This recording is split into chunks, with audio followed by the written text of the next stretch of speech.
victoire. Sans aucun doute, je marche à grands pas qui mènent à la paix du roi des rois. Qui mène à la paix du roi des rois. Qui mène à la paix du roi des rois.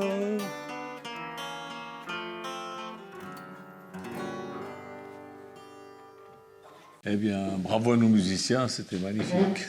Nous suivons la route qui mène, où ça? Vers le roi des rois. Vous savez qu'aujourd'hui, c'est un grand jour. Je ne sais pas si vous vous rendez compte. On est le 20 février, et le 20 février 2019, on signait la promesse de vente pour la communauté où nous vivons aujourd'hui. Merci Seigneur. Et donc, un anniversaire tout à l'heure, champagne.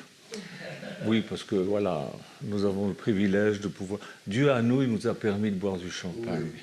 Il a interdit à d'autres. C'est bien triste. Hein? C'est pour qu'il nous en reste. Oui, c'est pour qu'on en ait plus. Non, voilà, c'est une fête, c'est formidable. Le 20 février 2019, on allait signer la promesse de vente et le 27 juin 2019, on rentrait en possession de ces 4 hectares avec ces 3 maisons et maintenant nous avons la piscine et c'est magnifique et Dieu nous bénit et on est content. Alors il y en a qui disent oui, c'est pas la preuve que Dieu vous bénit. Bon ben voilà, si vous voulez, hein, c'est comme vous voulez. Nous on sert et on profite bien de la bénédiction de Dieu et on le remercie, on le loue parce qu'il est bon avec nous et malgré, bon on n'est pas parfait, mais il ne tient plus compte de nos péchés. C'est merveilleux, que Dieu soit béni. Je voudrais faire une lecture dans Marc chapitre 9 et verset 20. Ah, ce matin, j'ai un bon message. Hein. Depuis hier, je me réjouis de le prêcher. Marc, comme je vous ai dit, 9. Je ne sais pas pourquoi j'ai marqué 12 ici, mais enfin bon. Marc 9, 12, 9, 20, 23.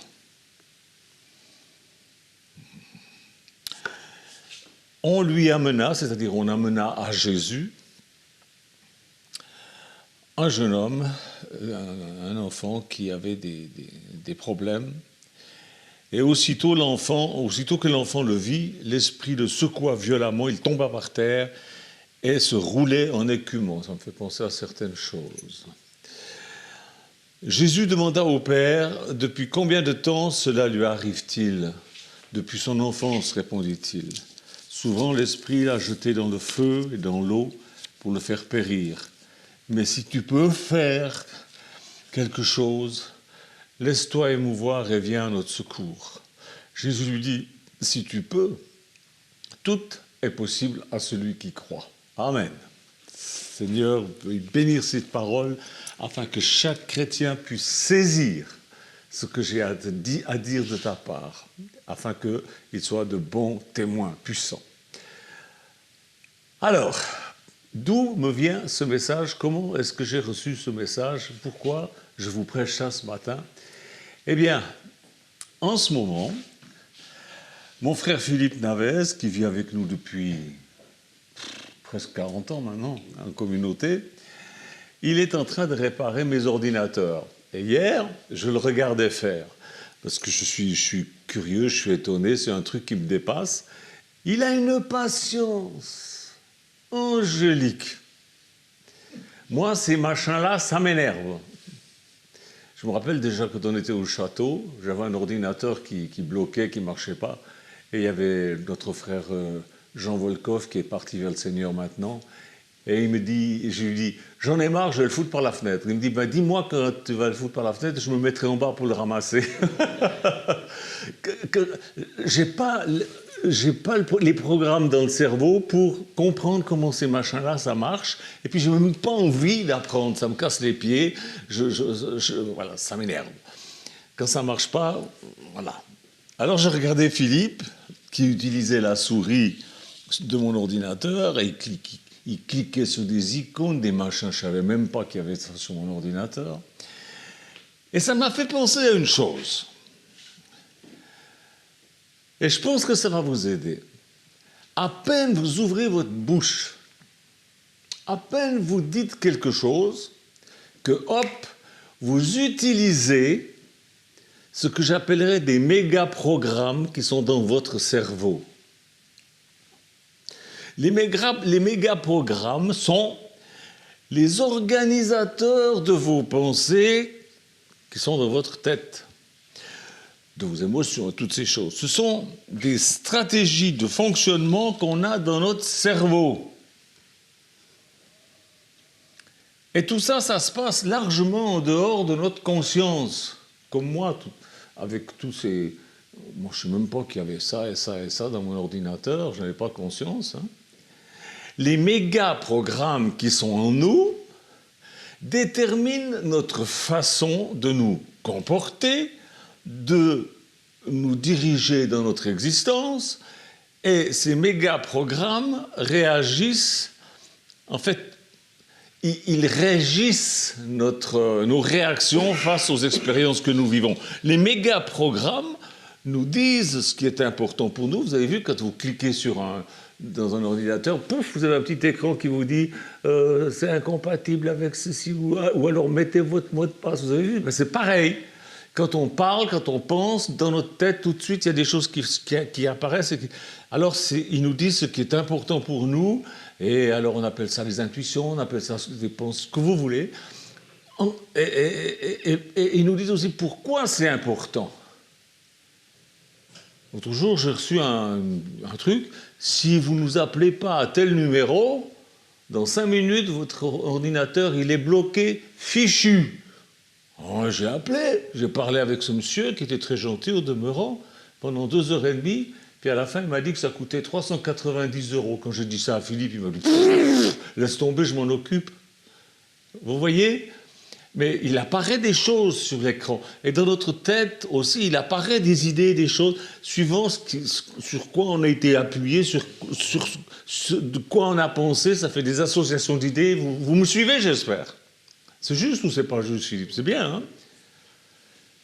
Comme quand vous bougez la souris de votre ordinateur, vous cliquez sur une icône et hop, il y a un truc qui s'inscrit sur votre écran en vous disant ce qu'il faut faire, vous demandant une autorisation, par exemple un mot de passe, parce qu'il y a des choses qui sont très personnelles. Alors bon, pour ce qui est de mes ordinateurs, je réussis très bien certaines choses, mais il y en a d'autres, j'y réussis moins bien, et puis d'autres, pas du tout. Je me rappelle, là maintenant, j'ai 2 ordinateurs, c'est des Mac. Avant, j'avais, comment ça s'appelle? HP, c'est ça? Oui, c'est ça. Non, pas HP. Pas HP. PC. PC, oh là là, oui, à quel point j'en suis. Eh bien, il tombait en panne tout le temps. Alors, je l'apportais à un de mes amis qui était réparateur, il me disait « Mais Michel, mais comment tu fais? Tu crées des pannes géniales! J'ai jamais vu quelqu'un qui crée des pannes aussi géniales! Mais c'est fantastique ce que tu arrives à faire! » Alors, je dis « Oui, mais enfin, bon, il fallait que je paye aussi. Hein. » Enfin, bon, jusqu'au jour où je dis « J'en ai marre des PC, je prends Mac. » Et c'est mon gendre, Éric Jacques, qui m'a dit « Voilà, tu vas voir, c'est très bien, c'est beaucoup plus facile, et puis il n'y a pas de virus. » Ça, c'était il y a quelques années, maintenant il y en a des virus. Hein. Alors, pourquoi est-ce qu'il y a des choses que j'arrive pas... Pourquoi tout ça? Simplement parce que j'utilise pas toujours les mêmes programmes dans toutes les situations.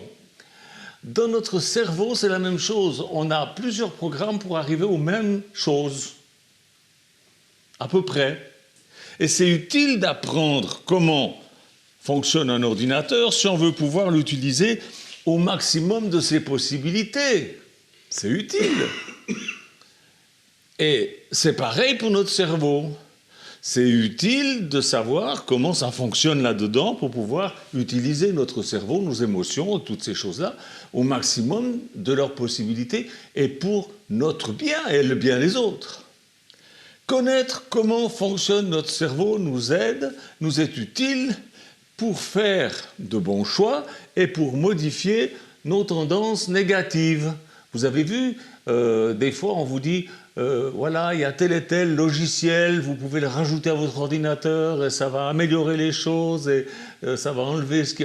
c'est fantastique. Et nous, on peut faire la même chose. On peut mettre dans notre cerveau des choses nouvelles qui vont nous aider à grandir, à nous perfectionner. Ce que j'ai compris du fonctionnement de mon cerveau, c'est que je dois décider souvent et me tenir à ce que j'ai décidé. Et des fois, je dois ajouter de la mémoire, surtout maintenant à mon âge, et puis des pensées nouvelles aussi. Et je ne dois pas rester simplement sur les vieux trucs de... Comment on appelait ça autrefois? Windows 87 ou je ne sais pas quoi. Il faut des choses nouvelles. Si vous êtes dans une situation d'existence bloquée, je ne sais pas, en amour, en affaires, en je ne sais pas quoi, et si vous dites il faut, c'est ceux qui vous disent yaka, il faut. Il faut, ça signifie quoi? Ça signifie que vous préposez que vous pouvez vous sortir de cette situation bloquée, que vous voulez vous sortir de cette situation bloquée, que vous en avez envie. Quand vous dites il faut que... Bon.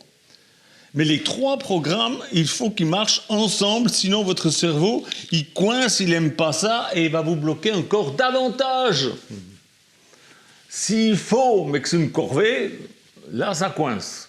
Enfin, en tout cas pour moi, je ne sais pas pour vous, mais moi ça coince. S'il faut que je fasse quelque chose, mais je n'ai pas envie, oh, mes amis, pour réussir à vous sortir de votre blocage, quel qu'il soit, dites « je veux, j'en ai envie et je peux », mais il faut le dire sincèrement.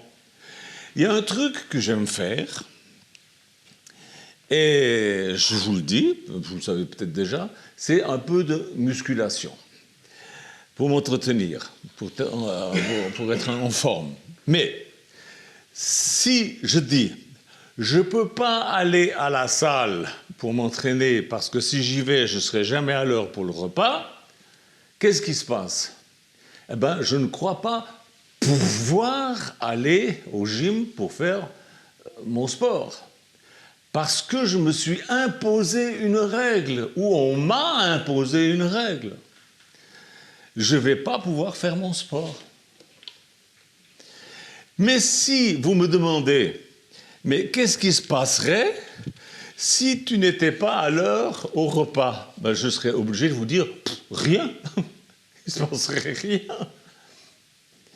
Alors, ayant pris conscience que la règle que je me suis imposée bloquait mon vouloir et mon plaisir de faire du sport, eh bien, je renonce à cette règle et j'utilise un autre programme dans mon cerveau, lequel? Je prends mon téléphone, je dis à ma femme, « Chérie, excuse-moi, mais là, je suis au gym et je ne pourrais pas être à l'heure pour le repas. Alors, vous ne m'attendez pas, tu me gardes juste un petit truc que je me réchaufferai en arrivant. » Et puis, ça marche. J'ai passé par un autre programme. C'est comme dans les ordinateurs, on passe par un autre programme pour arriver à quelque chose. Ce qui est important, c'est d'arriver à ce que vous voulez, ce que vous aimez. Et je vais faire mon sport. C'est moi qui décide. C'est moi qui bloque ou qui débloque tout. Il y a, je vais vous paraître charnel, mais tant pis, vous me connaissez. Hein. Il y a quelques mois en arrière, on est allé à Paris avec Michou pour aller voir un concert de Sylvie Vartan qui va avoir 78 ans au mois d'août. Et elle a chanté une chanson, elle n'a pas chanté. Il y avait la musique, vous savez, comme d'habitude, qui passait au piano, tout simplement un piano. Puis elle a récité un texte. Et dans ce texte, elle dit j'ai ri, j'ai pleuré, j'ai réussi, j'ai raté, j'ai fait ci, j'ai fait ça. Mais ma vie, c'est moi qui la décide. Et j'ai trouvé ce texte tellement beau, mais tellement vrai. C'est vrai que nous décidons, et quand on décide quelque chose, il faut s'y tenir. Puis quand on s'est trompé, il faut se repentir. C'est tout. C'est moi qui décide, qui me bloque ou qui me débloque. J'ai été programmé par Dieu pour pouvoir gérer ma vie. Dieu nous a programmés et on peut, avec ce qu'il a mis là-dedans, gérer notre vie. Mais il n'y a rien de simple. C'est pas simple. Ni dans mon cerveau, ni dans mon ordinateur. C'est pas simple.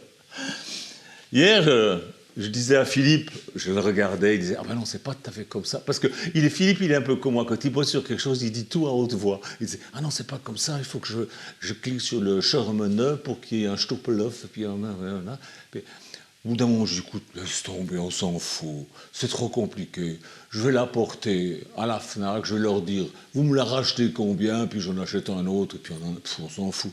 Et vous savez ce qu'il m'a répondu? Il m'a répondu « Non, j'ai pas réussi en cliquant sur ce programme, mais je vais en essayer un autre et je vais y arriver. » Eh bien, il a raison. Écoutez bien ça. Des fois, il y a des choses qu'il faut faire, mais qu'on n'a pas envie de faire. Là, je suis en train de vous parler, ça serait que moi, je n'aurais pas cette envie. Philippe, il a cette envie de faire ça. Hier matin, j'étais dans mon bureau en train de réfléchir à tout ça pour préparer mon message aujourd'hui. Et en levant la tête, j'ai vu que sur la petite table qui est à côté de mon bureau, il y avait 4 verres sales. C'était des frères qui étaient venus pour boire l'apéro dans mon bureau. Ça arrive souvent. Et alors, il faut que je lave ces verres, je me suis dit. Mais j'ai pas envie. Pas envie. Alors, ça fait 2-3 jours que je repousse. Oh, je ferai après, j'ai pas envie. Ouais. Que faire? De toute façon, il faut que j'aille les laver. Je n'ai quand même pas demandé à quelqu'un de laver les verres, ça je peux le faire. Demander à quelqu'un de m'aider pour l'ordinateur, ok, mais pour laver les verres quand même, il ne faut pas exagérer. Eh bien, j'ai décidé de cliquer sur une icône dans mon cerveau, l'icône rigolote. Parce que j'ai une icône rigolote. Je ne sais pas vous, mais moi j'ai une icône rigolote. Alors, je me suis levé de mon bureau, j'ai pris ces 4 verres sales, je suis allé à la cuisine et j'ai chanté en lavant mes verres. Et vous savez ce que j'ai chanté? Une vieille chanson d'Edith Piaf. Moi, je suis les verres au fond du café, j'ai bien trop à faire pour pouvoir rêver. Ça a fait rigoler tout le monde, puis moi aussi. Puis les verres étaient propres. Frères et sœurs, j'ai rendu cette tâche qui est casse-pied en tâche amusante, gaie, rigolote, et hop, et c'est fait. On a plusieurs programmes. Il faut choisir celui qui est le plus plaisant. Mes frères et sœurs, c'est pareil pour tout. C'est pas léger ce que je vous dis, c'est pas superficiel et léger, c'est profond. Le but que vous devez atteindre est important, parfois il est ennuyeux, parfois il est frustrant, parfois il est douloureux pour y arriver. Mais vous pouvez rendre le chemin agréable pour y arriver. C'est ce qu'il faut faire. Philippe, il est en train de transformer mes ordinateurs, parce que les deux, ils sont bloqués. Là, il en a fait un, et puis il m'a dit, on fera l'autre après. Là, on arrête un moment, de toute façon, c'est bon. Je sais comment on fait maintenant, j'ai tout compris, c'est bon. Et il ne s'énerve pas. Il m'a dit, j'aime faire ça parce que quand je fais ça, j'apprends quelque chose. Eh bien, c'est pareil dans la vie. Lorsque vous saurez vous organiser et transformer vos anciennes corvées en parties de plaisir, vous verrez que assumer les tâches quotidiennes, ça peut devenir un plaisir. Vous verrez que faire le bien autour de vous, ça peut devenir un plaisir. Vous verrez que d'aller vous réconcilier avec une personne, ça peut devenir un plaisir. Vous verrez que prier, ça peut être un plaisir et non pas simplement un devoir religieux. Il y en a pour beaucoup, c'est ça. Hein?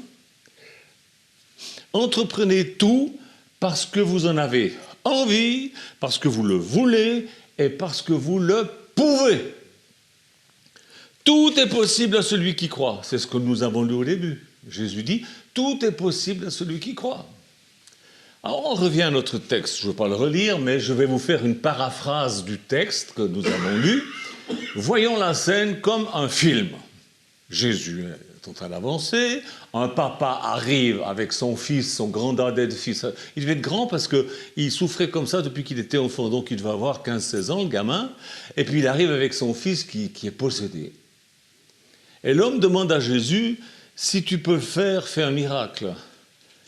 Qu'est-ce que Jésus répond? Ça, c'est très important. Il répond, si tu peux.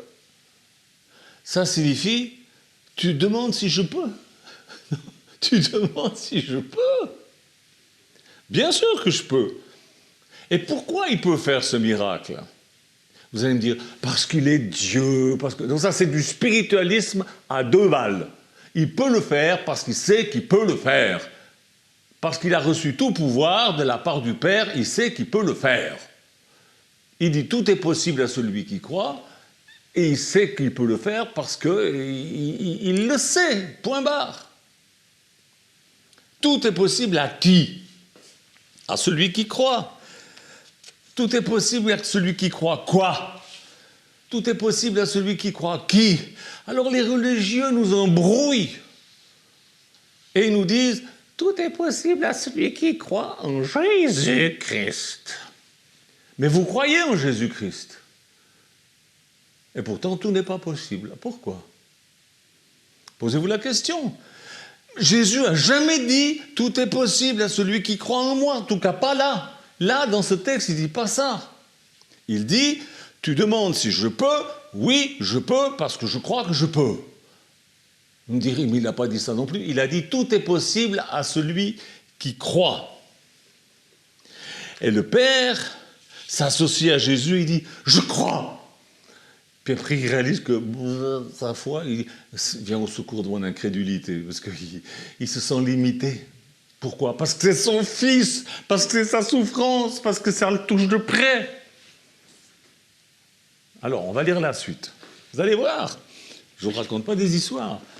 Marc 9, 23, 29. Jésus lui dit, si tu peux, mais tout est possible à celui qui croit. Aussitôt, le père de l'enfant s'écria, je crois. Viens au secours de mon incrédule, de mon manque de foi. Jésus, voyant accourir la foule, rabroua l'esprit impur en lui disant « Esprit muet et sourd, c'est moi qui te l'ordonne, sors de cet enfant et n'y entre plus. » Il sortit en poussant des cris et en le secouant très violemment. L'enfant devint comme mort, de sorte que la multitude le disait mort. Mais Jésus, le saisissant par la main, le réveilla et le releva. Quand il fut rentré à la maison, ses disciples en privé se mirent à lui demander « Mais pourquoi nous n'avons pas pu le chasser nous-mêmes » Parce que les disciples, ils avaient essayé de chasser ce démon, mais ils n'avaient pas réussi.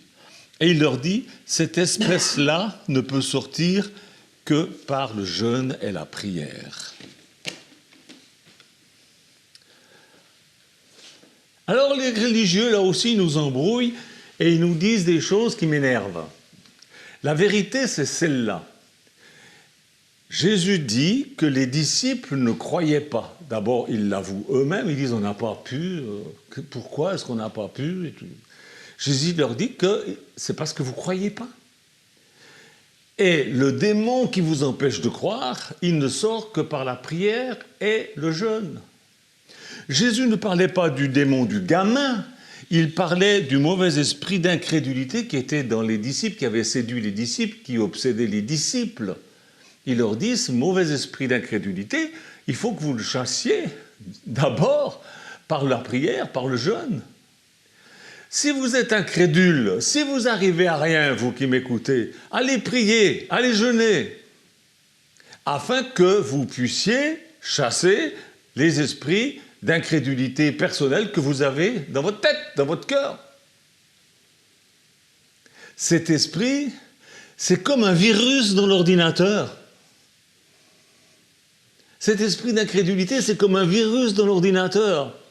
Il faut utiliser le bon logiciel pour le neutraliser, pour nettoyer l'ordinateur et pour nettoyer votre cerveau, nettoyer votre cœur, nettoyer vos émotions. Jésus dit, c'est que par la prière et le jeûne. Dans votre cerveau, c'est pareil, la même chose. Devant certains choix que vous avez à faire, vous ne vous croyez pas capable de le faire. Vous devez croire que vous êtes capable de le faire parce que Jésus dit que vous êtes capable de le faire. Tout est possible à celui qui croit. Qui croit quoi? Qui croit que c'est possible. Cessez d'être religieux. Ça mène à rien. Ça mène à la froideur, ça mène à la tiédeur, ça mène à la nouillerie. Croyez ce que Jésus dit. Vous croyez en Jésus. C'est pas là le problème. Vous croyez en Jésus. Si tout est possible à celui qui croit en Jésus, pourquoi ça ne marche pas alors? Le problème, c'est votre façon de penser et votre façon de parler. Oh, je ne crois pas que je peux faire ça. Si vous ne croyez pas que vous pouvez le faire, vous ne pourrez pas le faire. Parce que tout est possible à celui qui croit qu'il peut le faire. Vous avez tort.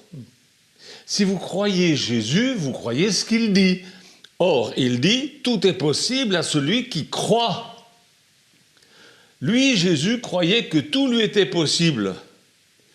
Et qu'est-ce que la Bible nous enseigne? Ben, on va le lire. Je l'ai déjà cité souvent, mais c'est un texte qui m'a révolutionné dans ma vie. C'est 1 Jean 4, 17 qui dit « Tel il est lui », c'est-à-dire tel est Jésus, tel nous sommes aussi dans ce monde. Oh! Vous ne croyez pas que vous êtes ce que la Bible dit que vous êtes? Vous avez un virus, hein? Il faut le chasser par la prière et le jeûne. Vous ne croyez pas ce que la Bible dit que vous êtes. La Bible dit que tel il est, tel vous êtes, et vous ne le croyez pas? Si Jésus croyait qu'il pouvait faire tout, vous devez croire que vous pouvez faire tout.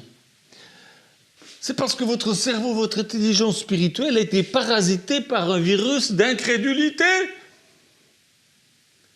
Alors là, ce n'est pas Philippe qui vient vous aider, c'est moi qui viens vous aider pour vous déviruser, comme ils disent les Africains. Je vous déviruse, là, je vous donne la clé pour enlever ce virus d'incrédulité.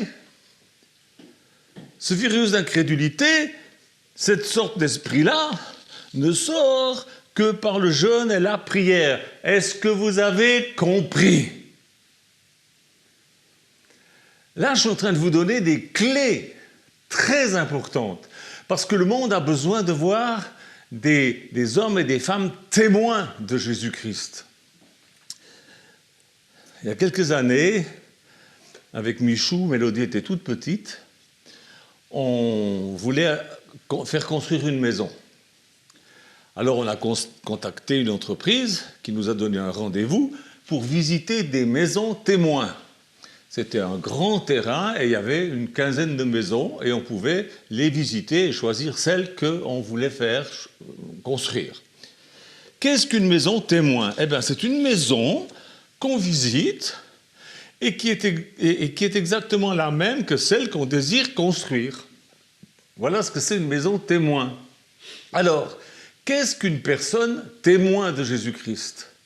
Eh bien, c'est une personne qu'on peut visiter et qui est exactement comme Jésus est.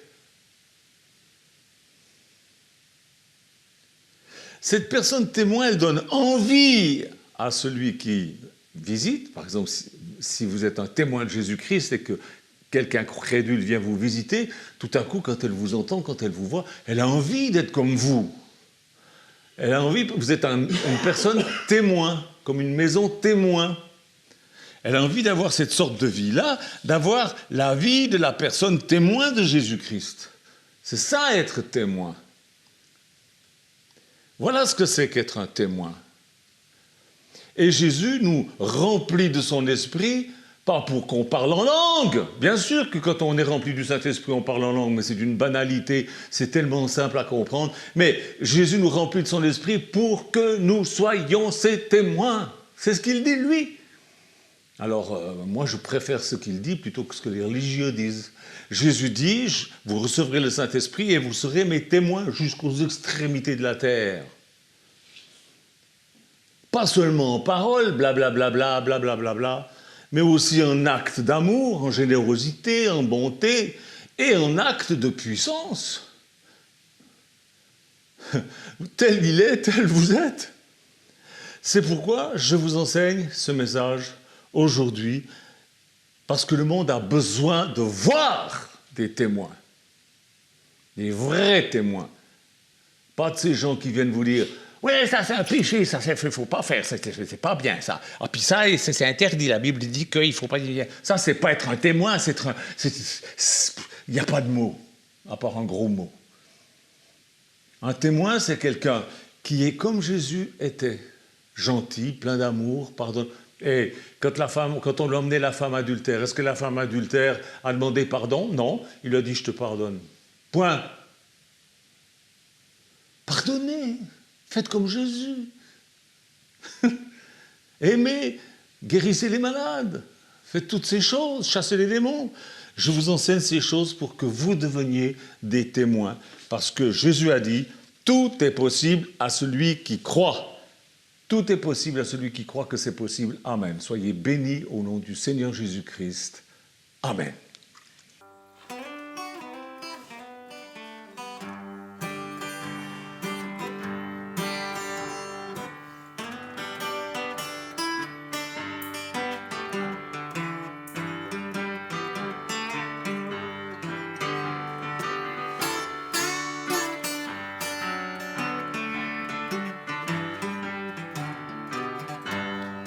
C'est une route qui mène à la joie, c'est le chemin qui remplit de foi. Sans aucun doute, je marche à grands pas qui mène à la paix du roi des rois. C'est une route qui mène à la joie, c'est le chemin qui remplit de foi. Sans aucun doute, je marche à grands pas qui mène à la paix du roi des rois. L'habitude n'effacera pas mes rêves, la certitude me gagne et me relève. L'amour me donne la foi du vrai, Jésus dirige mes actions de paix. C'est une route qui mène à la joie, c'est le chemin qui remplit de foi. Sans aucun doute, je marche à grands pas qui mène à la paix du roi des rois. C'est une route qui mène à la joie, c'est le chemin qui remplit de foi. Sans aucun doute, je marche à grands pas qui mène à la paix du roi des rois. Voici la marche que je suis chaque jour. Ma seule religion, oui, c'est l'amour. L'amour de Jésus pour moi. L'amour qui a été jusqu'à la croix. C'est une route qui mène à la joie, c'est le chemin qui remplit de foi. Sans aucun doute, je marche à grands pas qui mène à la paix du roi des rois. Oui, c'est une route qui mène à la joie, c'est le chemin qui remplit de foi. Sans aucun doute, je marche à grands pas qui mène à la paix du roi des rois, qui mène à la paix du roi des rois, qui mène à la paix du roi des rois.